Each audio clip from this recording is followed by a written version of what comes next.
오늘 함께 나눌 말씀은 신약 성경 마가복음입니다. 마가복음 12장 41절에서 44절 말씀 함께 보겠습니다.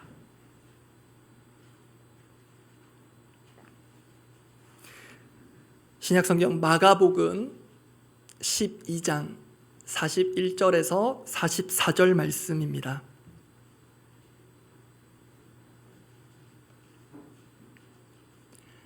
마가복음 12장 41절에서 44절 말씀 함께 교독하시겠습니다. 제가 먼저 41절 읽습니다.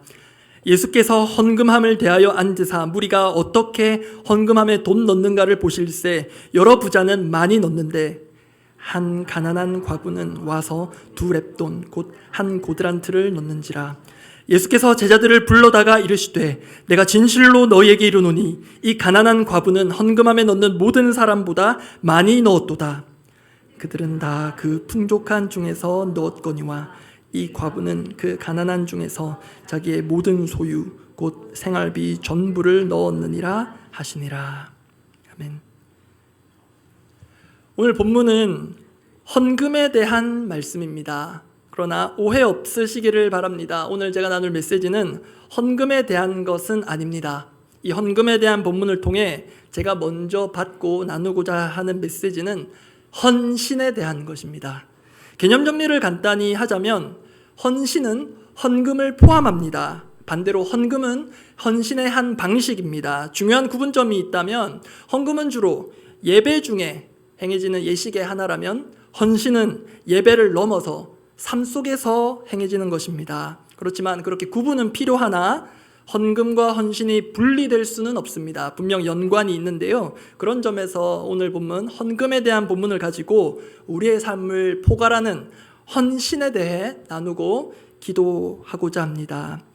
오늘 본문에서 우선 우리가 주목할 부분이 있습니다. 그것은 예수님께서 우리 사람들의 헌금에 관심을 갖고 계셨다는 것입니다. 그런데 그 관심이 단순한 관심의 수준을 넘어서는 것 같습니다. 오늘 본문 첫 구절인데요. 마가복음 12장 41절 말씀 함께 읽어보겠습니다.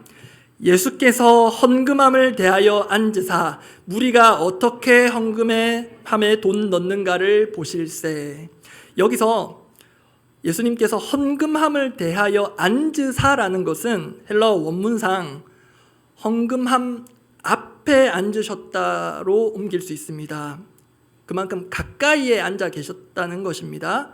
그리고 뒷부분에 41절 뒷부분에 보실세로 번역된 원어가 가지는 그 보다의 의미가 응시하다, 관찰하다, 즉 주의하여 보는 것일 뿐더러 그 행동의 의미와 이면까지도 헤아리며 보는 것입니다. 이 보다라는 동사가 헬라어에 다양합니다. 우리 한글에서도 다양한데요. 이런 의미가 있습니다. 이 보실세에. 그래서 이 정도면 예수님께서 관심을 넘어서는 정도가 아니라 적절한 표현일지 모르겠지만요. 사람들의 헌금에 관심이 지나치신 것 같다고도 할 수 있겠습니다.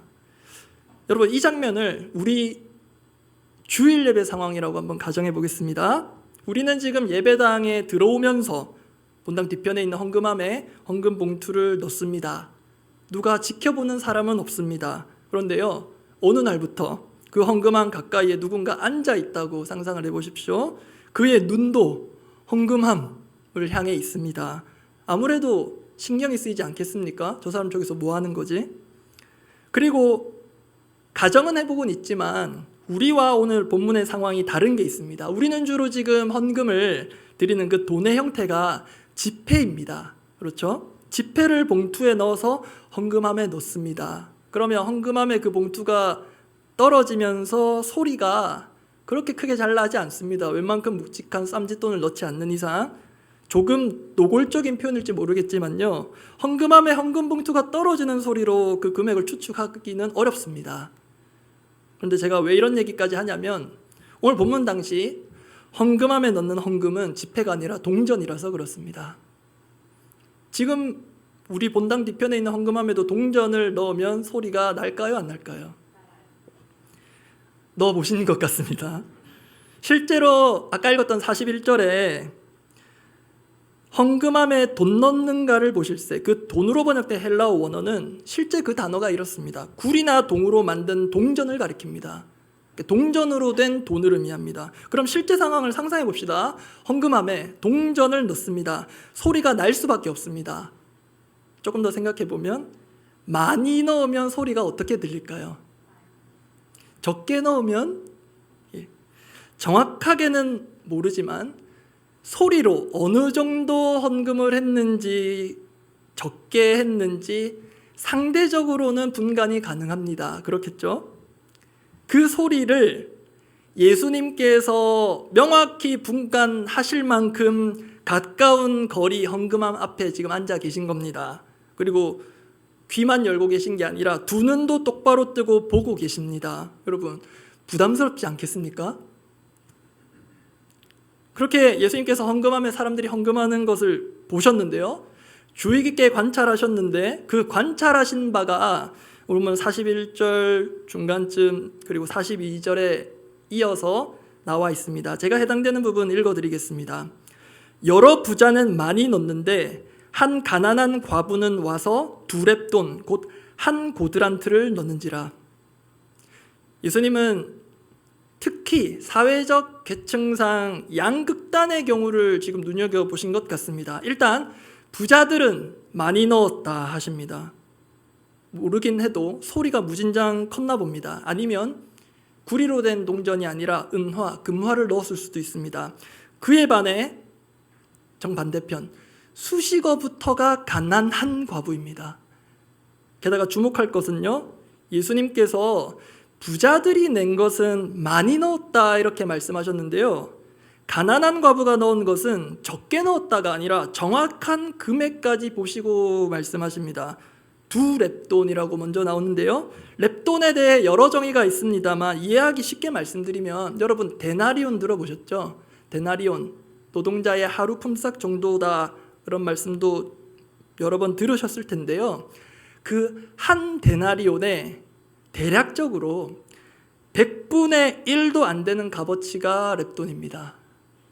그래서 오늘로 치면 일당이 10만 원이라면 한 렙돈은 얼마 정도가 될까요? 1,000원도 안 되는 정도입니다. 그리고 고드란트는 이제 로마 동전의 최소 단위인데요, 값어치는 물론 비슷합니다. 예를 들면 이런 식입니다. 우리가 교회에서도 또 부서에서도 예산을 수립하고 다룰 때 그 예산의 단위를 10원 단위, 100원 단위는 조금 버리고 1,000원 또는 10,000원을 최소 단위로 잡을 때가 있지 않습니까?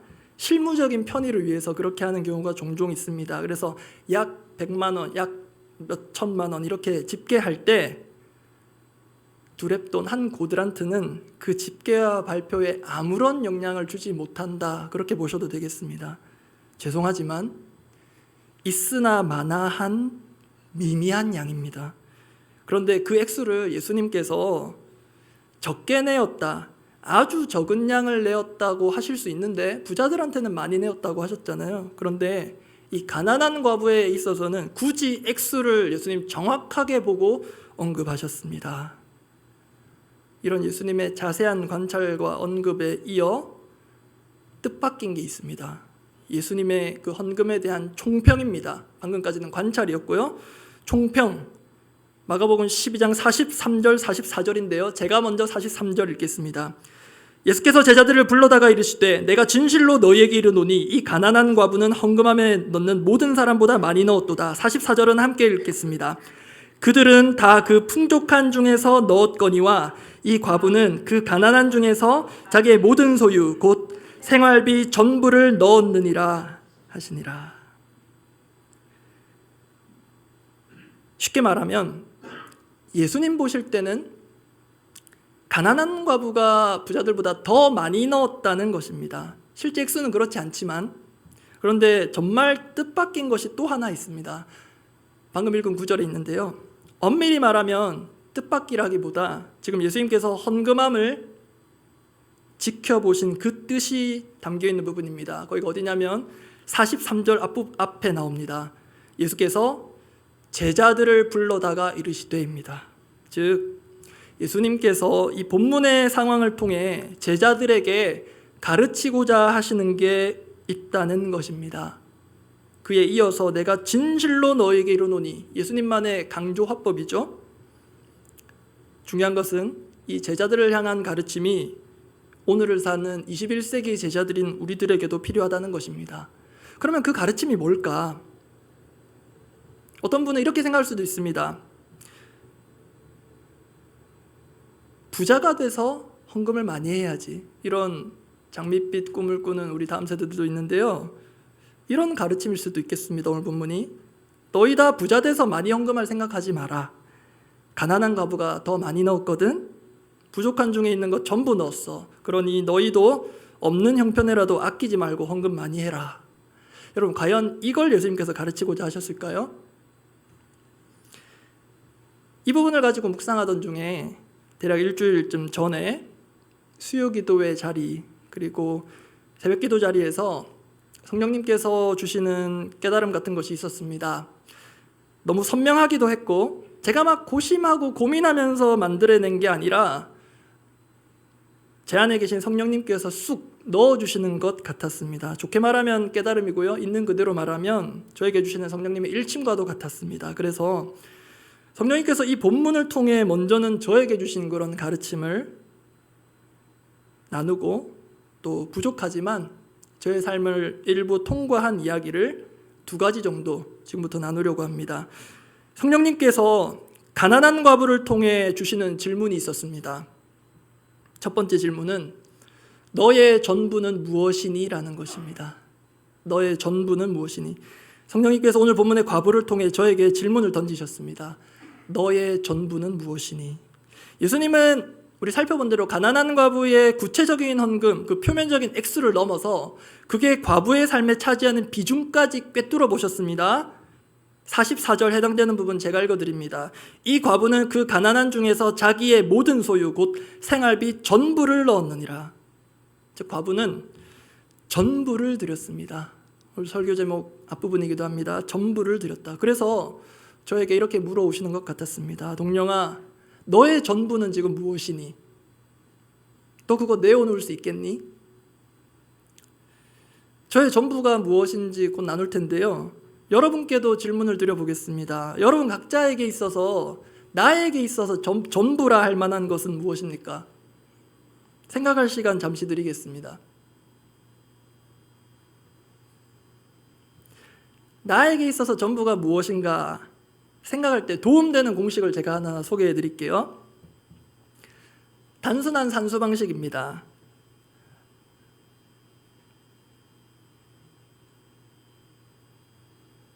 저기 네모칸에 공통적으로 들어갈 게 있습니다.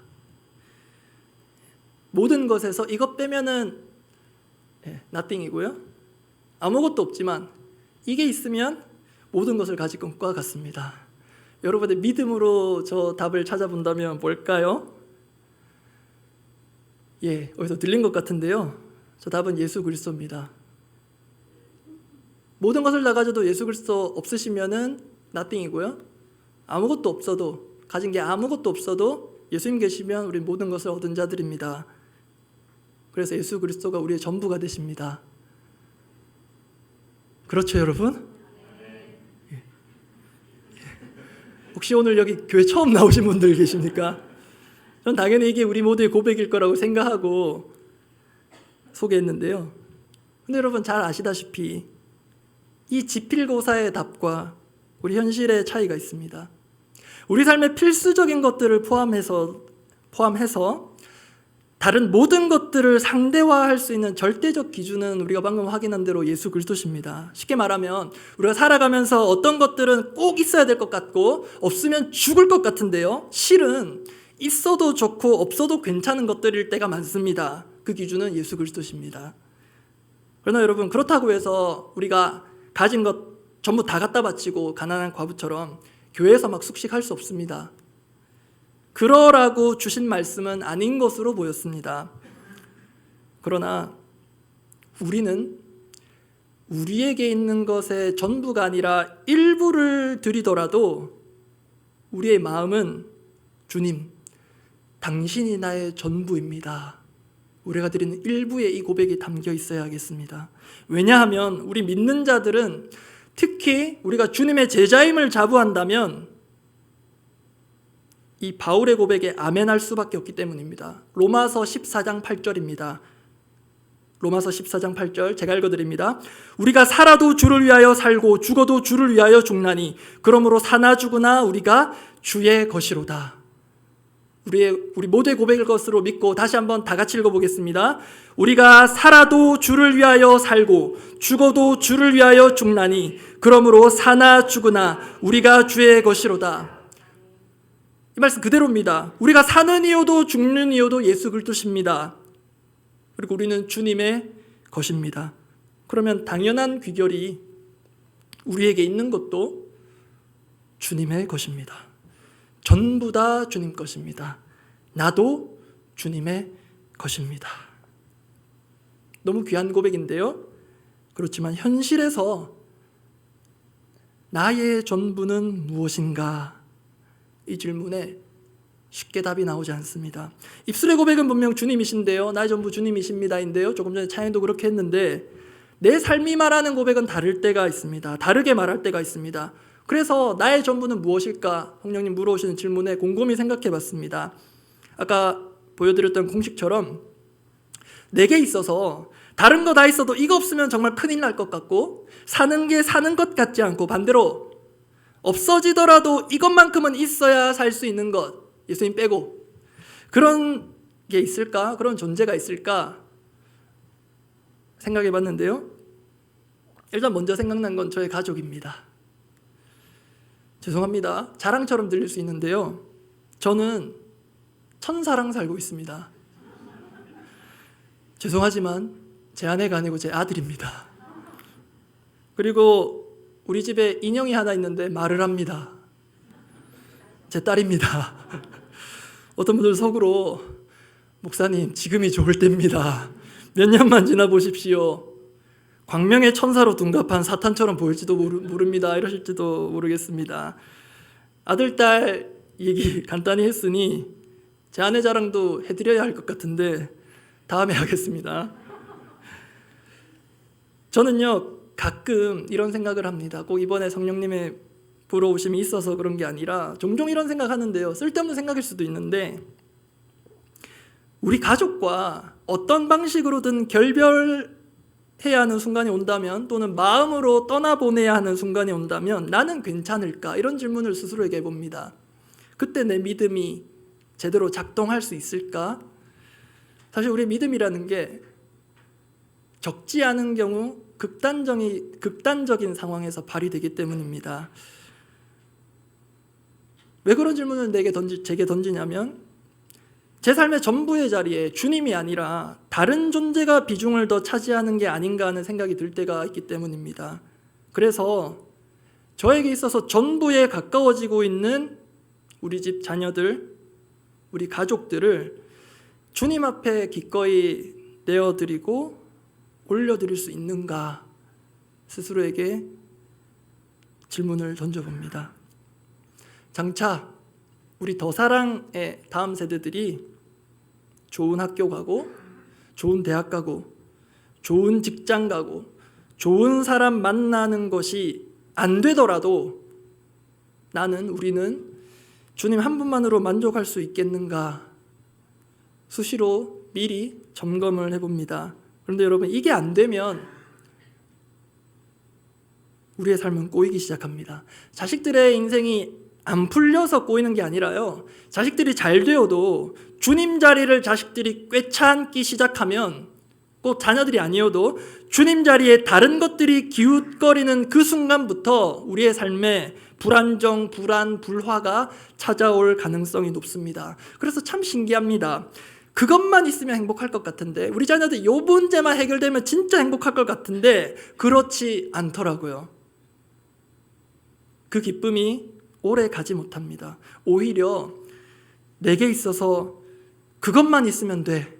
반대로 그것만은 안 돼. 주님 이것만은 안 돼요 하는 그것을 포기하고 내려놓을 때 우리에게 참 자유와 행복이 찾아올 때가 많음을 봅니다. 그래서 너의 전부는 무엇이니? 이 저녁에 물어오시는 성령님의 질문 앞에 우리 각자가 나에게 있어서 전부에 가까운 것이 무엇인지 확인되었다면 뒤따라오는 질문이 하나 더 필요합니다. 그 전부를 주님께 드릴 수 있는가 하는 것입니다. 무엇보다 우리 주님을 나의 전부로 삼을 수 있는가 하는 것입니다. 주님이 나의 전부이십니다 라는 이 고백이 우리 소유의 일부를 담아드리는 것에 담겨 있어야 하겠습니다. 왜냐하면 오늘 본문대로 예수님은 전부가 담겨 있는지를 주의 깊게 보시기 때문입니다. 그런데 여러분, 주님이 나의 전부이십니다, 이 아름다운 고백을 우리 주님은요 일상 가운데에서 받기를 원하시는 것 같습니다. 그 점에서 오늘 본문을 통해 성령님께서 주시는 두 번째 질문이 있습니다. 이것입니다. 성령님께서 가난한 과부를 통해 주시는 두 번째 질문, 너의 일상은 어떠하니? 입니다. 너의 일상은 어떠하니? 예수님께서 과부의 헌금의 액수 보셨고 또 그게 과부의 삶에서 차지하는 비중을 보셨습니다. 그게 전부였다고 하셨습니다. 게다가 그게 어떤 의미를 지니는지도 보셨습니다. 마가복음 12장 44절인데요. 제가 해당되는 부분을 읽겠습니다. 이 과부는 그 가난한 중에서 자기의 모든 소유 곧 생활비 전부를 넣었느니라. 그래서 과부는 전부를 드렸고요. 그 전부는 그녀에게 생활비였습니다. 여러분, 예수님께서 과부가 헌금으로 내어드린 것의 성격을 언급하셨는데요. 사실은 이 구절에 생활비라는 표현은 안 하셔도 이 본문 상황 이해하는데 큰 문제가 없습니다. 이미 전부를 드렸기 때문입니다. 그런데 예수님은 이걸 꼭 말씀하고 싶으셨던 것 같습니다. 과부가 드린 건 그녀의 생활비였다. 전지전능하신 우리 주님께는 당연한 것이겠지만요, 어떤 면에서는 새롭게 우리에게 다가올 수 있는 사실이 여기에 담겨 있는 것 같습니다. 주님은 우리의 생활을 보고 아십니다. 우리의 생활 수준도 아십니다. 우리가 어떻게 사는지, 어느 정도로 먹고 사는지, 또 얼마나 있어야 먹고 살 수 있는지도 아실 것입니다. 그래서 우리가 드리는 것은 우리의 일상과 분명 연관이 있습니다. 예수님께서 제자들을 가르치시고자 하시는 뜻을 반영하자면 오늘 우리가 드리는 것에도 우리의 일상이 담겨 있어야 하겠습니다. 이 점에서도 성령님께서 저에게 먼저 물어오셨습니다. 동령아, 너의 일상은 어떠하니?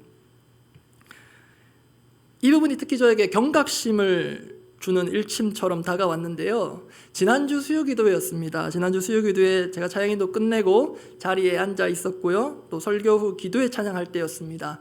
순간적으로 제 안에 이런 소리가 들렸습니다.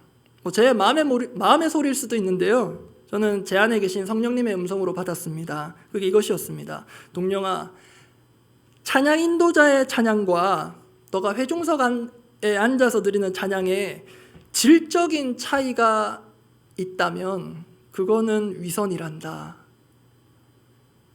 일침처럼 왔습니다. 물론 여러분 다를 수 있습니다. 제가 회중석에 앉아서 조금 전에 하듯이 막 찬양인도 할 때처럼 할렐루야 외치고 우리 목소리로 찬양하시겠습니다. 박수치며 찬양하시겠습니다. 회중석에서는 그럴 수 없습니다. 그런데 제가 지금 말씀드린 것들은 찬양의 형태와 모양입니다. 얼마든지 달라질 수 있습니다. 그리고 때와 장소에 맞게 다르게 하는 게 지혜입니다. 그런데 중요한 것은 질적인 차이입니다. 이것을 짚으셨습니다. 동령아, 너가 찬양 인도자로서 하는 찬양과 회중석에 앉아 있을 때 하는 찬양에 질적인 차이가 있다면 그것은 위선이란다. 이러한 질적인 차이는 어느 정도 자가 진단이 가능합니다. 만약 그게 어렵다면 우리는 오늘 이 저녁에 성령님께 여쭈어야 하겠습니다. 왜냐하면 내 진단이 틀릴 수도 있기 때문입니다. 생각해보니 쉬운 진단법이 하나 있는 것 같습니다. 우리가 이 시간 이곳을 벗어나서 예배나 기도회라는 맥락을 벗어나서 우리의 삶 속에서 찬양 소리 자체가 잘 들리지 않는다면, 잘 올려지지 않고 있다면 지금 이곳에서 드리는 찬양이 어떤 의미를 지니는지 점검할 필요가 있습니다. 죄송하지만 저처럼 찬양으로 섬기시는 분들은 이 부분을 늘 점검해야 합니다. 아시겠지만 제가 지난 주일부터 주일 예배 찬양 인도까지 시작했습니다. 머리를 갑자기 기를 수는 없고 가발을 준비해야 하나, 고민했는데요. 제가 긴장했을까요? 안 했을까요?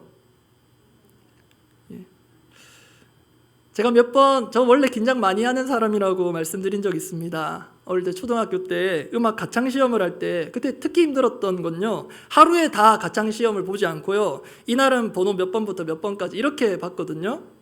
그러면 당시에도 키가 제일 컸던 제가 번호가 제일 뒤라 거의 끝순서입니다. 그러면 그게 다가오는 날만큼 제 심장이 조여오는 느낌이었습니다. 그런데요, 참 신기한 게 지난번 루키 공연할 때도 전혀 긴장이 되지 않았고, 지난 주일도 거의 긴장이 되지 않았습니다. 되게 희한하죠? 그런데 제가 우리 홍유진 찬양간사님 대신 찬양 인도를 시작하면서 그전과 달라진 저의 일상의 변화가 하나 있습니다. 제 오래된 차를 타보신 분들은 아실 텐데요, 제가 차 시동을 걸면 거의 항상 하는 게 기독교 라디오 방송 찬양 채널을 맞춥니다. 그런데 혼자 타고 다닐 때도 그렇게 합니다. 그리고 혼자 있을 때는 찬양도 부릅니다. 주 안에 있는 나에게, 지난주일 찬양이기도 했잖아요. 근데 신기한 게요, 그렇게 찬양하고 운전하고 다니다 보면 과격하게 운전하는 사람들이 있잖아요. 전문용어로 칼치기 뭐 이렇게 하던데, 그냥 자연스럽게 들어와도 될 것을 휙 하고 들어오는, 그러면 화가 치밀어 오르는데, 신기한 게 그렇게 찬양을 듣고 부르면서 주 안에 있는 나에게 하면 그게 별거 아닌 것처럼 지나가집니다. 다만 이제 그 순간에 찬양 곡조에 좀 강세가 들어가긴 하더라고요. 주 안에 이렇게. 그래서 제가 지난주 수요기도회 때 성령님께 받은 일침, 찬양 인도자의 찬양과 회중석에서의 찬양에 질적인 차이가 있다면 그것은 위선이다. 이것을요, 질문으로 바꾼 게 너의 일상은 어떠하니였습니다. 그렇게 저의 일상을 돌아보게 됐습니다. 그리고 그전에도 그랬지만 그렇게 물어오신 이후로 저의 일상을 더 찬양으로 채우려고 나름 애를 쓰고 있습니다. 위선의 찬양을 하나님께 올려드릴 수는 없잖아요. 그런데 여러분, 우리 일상을 돌아보고 일상을 주님께 드린다는 게요, 단지 이렇게 찬양 많이 하고 기도 많이 하고 말씀 많이 보는 것만을 의미하지는 않습니다. 그 점에서 또 성령님께서 저에게 몇 주 전에 새벽에 주신 도전을 끝으로 나누고자 합니다. 몇 주 전이었습니다. 새벽기도 중이었는데 제가 고민하고 있던 것도 아니었거든요. 그런데 그때도 너무 이상하다 싶을 만큼 제 생각 속에 쑥 들어온 게 있었습니다. 제가 아파트 8층에 사는데요, 아래층 7층에 사는 이웃에게 이런 메시지를 전하면 좋겠다는 것이었습니다. 요지는요, 층간 소음에 대해 양해를 구하라는 것이었습니다. 한 달쯤 더 됐을 거예요. 아래층에서 저희 집으로 찾아 올라왔거든요. 그날 유난히 지나서나가 저희 집을 막 뛰어다녔는데 아무리 얘기해도 통제가 안 되더라고요. 어떡하지 싶었는데 아니나 다를까 초인종 누르는 소리가 들렸고 직감했습니다. 이것은 경비원 아저씨가 누르는 소리가 아니라 누가 올라왔구나. 확인해 보니 아래층에서 올라오셨습니다. 그래서 당연히 그때는 다행히 제가 집에 있어서 제가 아내를 보호하는 마음으로 문을 열었거든요. 그래서 그분이 조금 당황하신 것 같더라고요. 이렇게 있는데 키가 크니까. 예. 그래서 제가 귀로 집안은 안 보이게 이렇게 하고 제 말씀을 들었습니다. 그렇게 뭐 격하게 말씀하신 건 아니지만 그래도 본인 집에도 자녀들이 있고 한데 좀 심하다 해달라, 좀 이렇게 조치 좀 해달라고 요청을 하셨고요.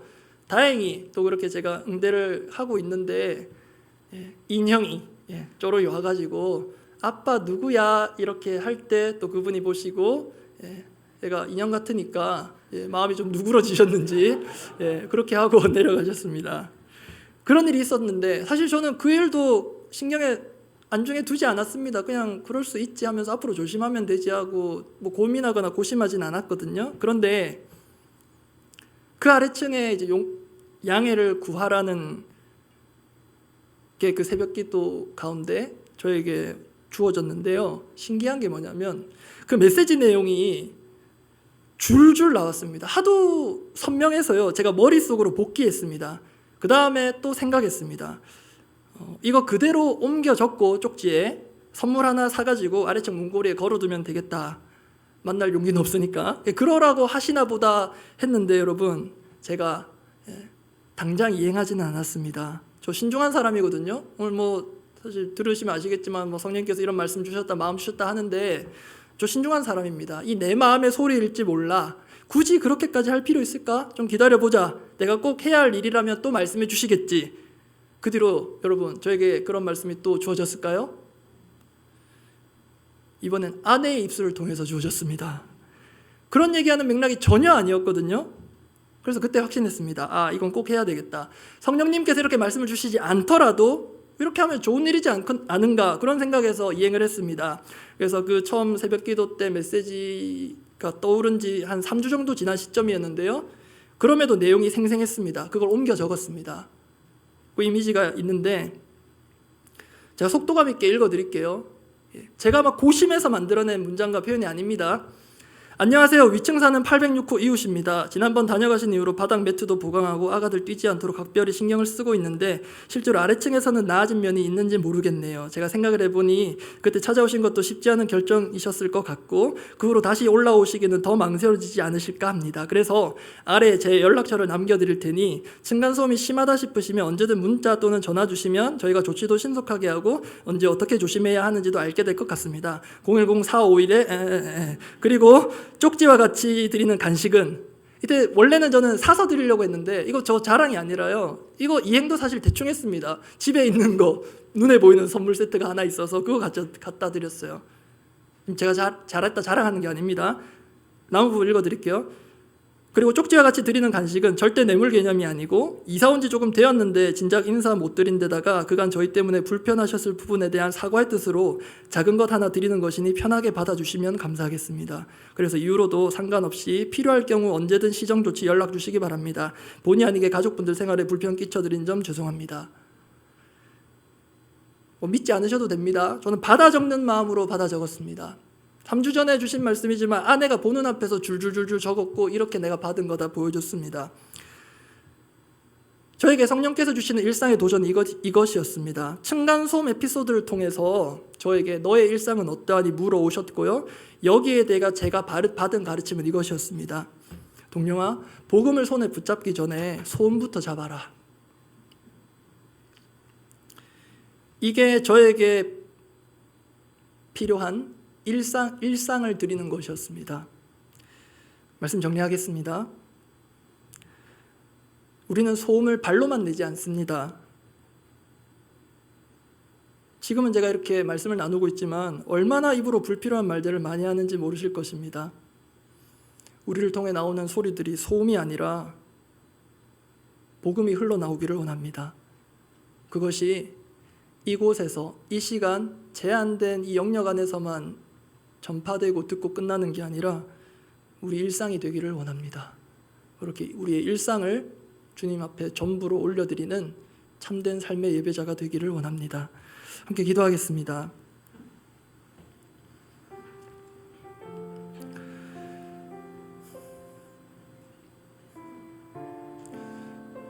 부족하고 부끄럽지만 먼저 저의 삶을 관통까지는 아니었고 살짝 통과한 말씀을 나누었습니다. 이 가난한 과부가 헌금한 그 태도를 예수님께서 보시면서 이것을 가지고 성령님께서 먼저 저에게 물어오셨습니다. 너의 전부는 무엇이니? 그리고 너의 일상은 어떠하니? 내가 너의 전부가 되기를 원한다. 그리고 교회당 안과 밖이 단절된 것이 아니라 주일과 평일이 단절된 것이 아니라 나는 너의 생활에 관심이 있다. 너의 일상에 관심이 있다. 너의 일상은 어떠하니? 이렇게 물어보셨습니다. 그 질문 우리 스스로에게 던져봅시다. 꼭 성령님께서 주신 질문이 아니어도 얼마든지 우리 스스로 자가 점검할 필요가 있는 의미 있는 질문인 것 같습니다. 답이 잘 안 나오면 성령님께 구하십시다. 보실 때 저의 지금 전부는 무엇입니까? 저의 일상은 어떠합니까? 성령님 깨닫게 하여 주십시오. 우리 함께 기도하겠습니다.